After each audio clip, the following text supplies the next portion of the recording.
Hello everyone, I'm Kati Shane Tabora, an industrial engineer by profession. And one of the reason po bakit ako nag-proceed dito sa OBA kasi nga kulang talaga yung sahod ko. And alam nyo ba, every 50th and 30th day of the month, di ba sahuran yun? Wala talaga ako masasave. Kaya po, buti na lang talaga nakita ko yung OBA sa Facebook and nagtuloy-tuloy ako, nag-take risk ako, and right now, kumita na po tayo ng 1.1 million dahil lang po sa copy and earn system na ina-apply natin dito.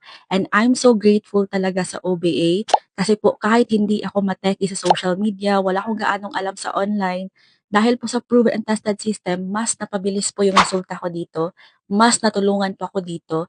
And I'd like to grab this opportunity to thank our OBA President, Coach Albert Jasma. Thank you so much, mentor, kasi dahil po sa inyo, hindi na pa ako tumuloy mag-work sa ibang bansa.